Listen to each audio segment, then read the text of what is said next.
Hi friends, welcome to my channel. இன்றைக்கி நம்ம சேனலில் என்ன வீடியோ பார்க்க போகிறோன்னு பார்த்தீங்கன்னா, பால்கோவா செய்வது எப்படி அப்படின்ற வீடியோ தான் பார்க்க போகிறோம். இதுக்கு நான் 3/4 லிட்டர் ஆவின் பால் எடுத்திருக்கேன். இதை ஒரு அடிக்கனமான பாத்திரத்தில் ஃபஸ்ட்டு ஊற்றிக்கலாம். ஊற்றி ஒரு கொதி வர வரைக்கும் நம்ம வெயிட் பண்ணிக்கலாம். ஒரு கொதி வந்ததுக்கப்புறம் கரண்டி வச்சு மிக்ஸ் பண்ணி அந்த ஆடை எல்லாமே நம்ம உள்ளே விட்டுக்கிட்டே இருக்கணும். இப்போ பார்த்திங்கன்னா பால் நல்லா பொங்கிடுச்சு. சைடெலாம் ஆடை கட்டும். அந்த ஆடை எல்லாமே உள்ளே விட்டுக்கிட்டே இருக்கணும். இப்போ வெயிட் பண்ணுங்கள், ஒரு 5 நிமிஷத்துக்கு அப்புறம் உங்களுக்கு காட்டுறேன். பார்த்திங்கன்னா இப்போ நல்லா கொதித்து ஆடையெல்லாம் ஒன்று சேர்ந்துக்கிட்டே இருக்குது. இதே போல் நான் 3 பார்ட்டாக பிரிச்சுருப்பேன். இப்போ ஆஃப் அன் ஹவருக்கு அப்புறம் நல்லா பால் கொஞ்சம் சுண்டி இருக்கும். கிட்டத்தட்ட எனக்கு இந்த பால்கோவா செய்கிறதுக்கு 1 மணி நேரம் கிட்ட ஆச்சு. மீடியம் ஃப்ளேமில் தான் இருக்கணுமே தவிர ஹை ஃப்ளேம்லாம் வச்சிடாதீங்க. இப்போ பாருங்கள் எவ்வளோ ஆடை கட்டியிருக்குன்னு.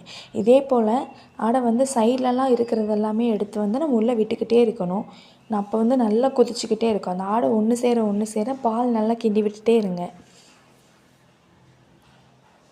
இப்போ பார்த்திங்கனாலே உங்களுக்கு தெரியும் பால் எந்த அளவுக்கு சுண்டி வந்திருக்கு அப்படின்றது. மீடியம் ஃப்ளேமில் வச்சா மட்டும்தான் உங்களுக்கு அடி பிடிக்காமல் வரும், இல்லைனா அடி பிடிச்சிரும். இப்போ பாருங்கள் பால் எந்த அளவுக்கு திக்னஸாக இருக்குன்ட்டு.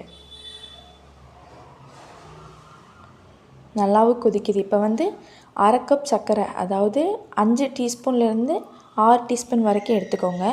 நான் 1/4 கப்பு தான் அதுலேயுமே போட்டிருந்தேன். போட்டு நல்லா மிக்ஸ் பண்ணிக்கிட்டே இருக்கணும். மிக்ஸ் பண்ணிங்கன்னா அந்த சர்க்கரையிலேருந்து கொஞ்சம் தண்ணி வரும். அதனால் ஒரு 2 நிமிஷம் விட்டுட்டு, இப்போ எனக்கு 3/4 நிமிஷம் ஆச்சு. இதில் மிக்ஸ் பண்ணிக்கிட்டே இருக்கணும். இப்போ பார்த்திங்கன்னா பாத்திரத்துலாம் அடி பிடிக்காமே வந்திருக்கு. இந்த மாதிரி செஞ்சு ஒரு பாத்திரத்தில் மாற்றி வச்சிட்டிங்கன்னா சூப்பரான பால்கோவா தயாராகிடும். அடுத்து என்ன மாதிரி வீடியோ போடலான்றதையும் நம்ம சேனலில் சொல்லுங்கள். மறக்காமல் நம்ம சேனலை சப்ஸ்கிரைப் பண்ணுங்கள். இந்த வீடியோ உங்களுக்கு பிடிச்சிருந்துச்சின்னா லைக் பண்ணுங்கள், மற்றவங்களுக்கும் ஷேர் பண்ணுங்கள். நெக்ஸ்ட் வீடியோவில் பார்க்கலாம்.